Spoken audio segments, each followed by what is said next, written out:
Heading दीजिएगा revaluation of assets.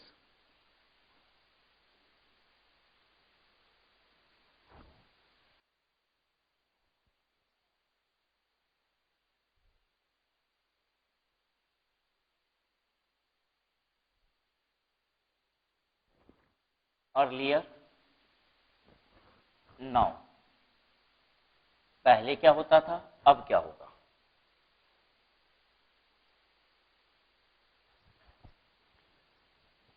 Depreciation on asset due to revaluation was charged to revaluation reserve account.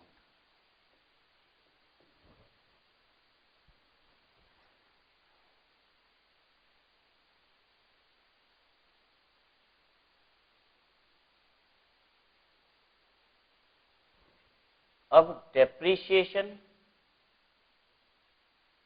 on asset due to revaluation is charged to statement of PL, profit and loss.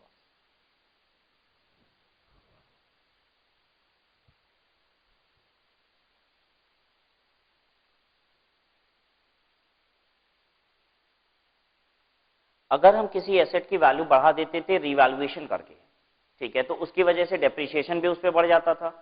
जितना depreciation revaluation की वजह से बढ़ता था, वो depreciation charge भी कहां होता था, रिवैल्यूएशन रिजर्व में।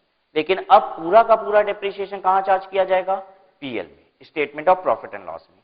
एग्जांपल से समझिए इस बात को। कॉस्ट ऑफ एसेट थी 10 लाख रुपए, लाइफ थी इसकी 10 ईयर्स, ठीक है। WDV nil, after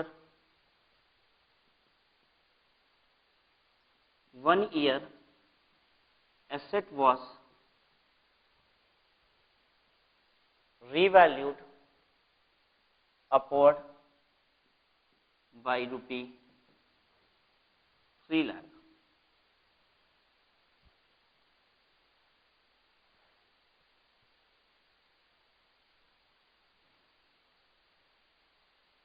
Give journal entry.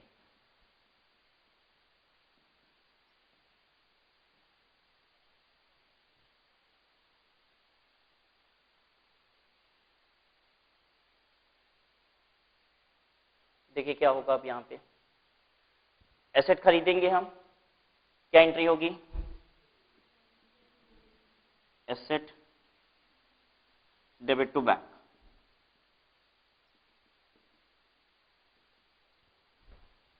$10 lakh.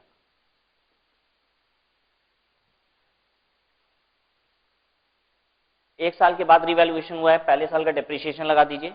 10 lakh की एसेट है, 10 साल लाइफ है, WDV नील लिए हुए हैं, ठीक है। जल्दी से बताइए फिर क्या होगा ऐसे केस में। SLM डेप्रिसिएशन लगाइए, 10 साल में 1 लाख रुपया रेगुलरली डेप्रिशिएट करेगा हमेशा। तो पहले साल का डेप्रिसिएशन हो जाएगा 1 लाख रुपया, depreciation debit to asset 1 lakh, और स्टेटमेंट ऑफ पीएल में कितना चार्ज हो जाएगा, 1 लाख रुपया। तीसरा SPL डेबिट टू डेप्रिसिएशन,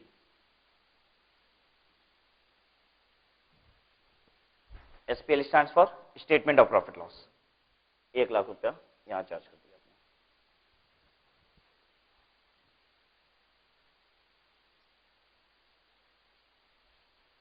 अब नेक्स्ट ईयर की एंट्री कर रहे हैं, सेकेंड ईयर। रीवैल्यूएशन की एंट्री कराइए सबसे पहले। Asset account debit to revaluation reserve account, asset account debit to revaluation reserve account, कितने से, 3 लाख रुपया।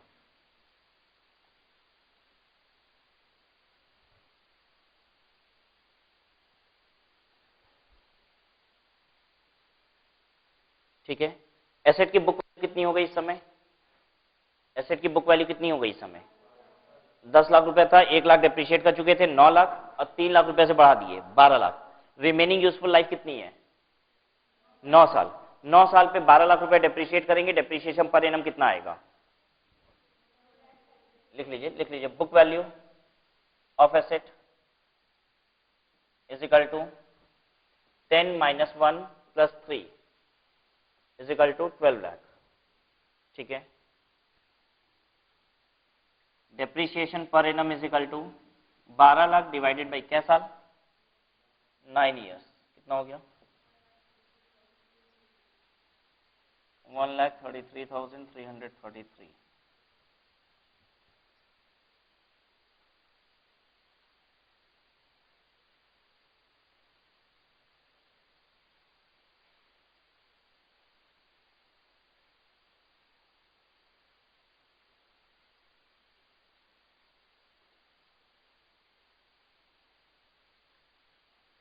चलिए डेप्रिसिएशन की एंट्री कराइए, क्या होगी? डेप्रिसिएशन डेबिट टू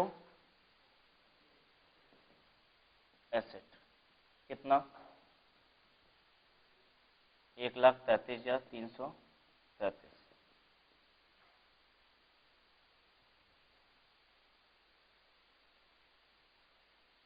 अब हम आपको बताने जा रहे हैं पहले क्या एंट्री होती थी। ठीक है, क्योंकि करंट की बात बताएं उससे पहले आपको पुरानी बात भी पता है कि नहीं, ये भी तो देखना जरूरी है। तो पहले क्या होता था? पहले अब आप इस डेप्रिसिएशन में से पीएल में कितना चार्ज करते थे? जितना आपकी ओरिजिनल कॉस्ट की वजह से डेप्रिसिएशन होता था। ठीक है, अगर रिवैल्यूएशन ना किए होते तो डेप्रिसिएशन कितना होता है इस साल का भी? 1 लाख। तो 1 लाख रुपए जाता था पीएल में।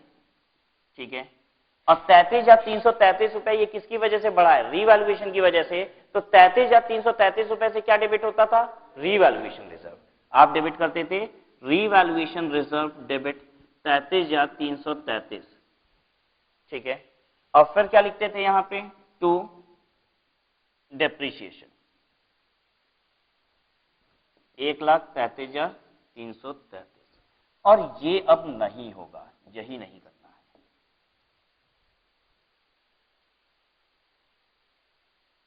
ठीक है, अब क्या करना है आपको?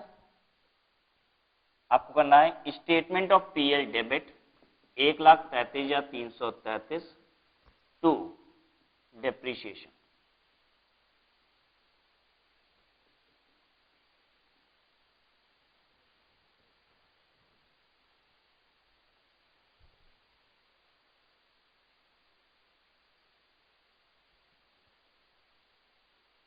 आई होप कोई परेशानी नहीं है, बल्कि ये तो और आसानी हो गया।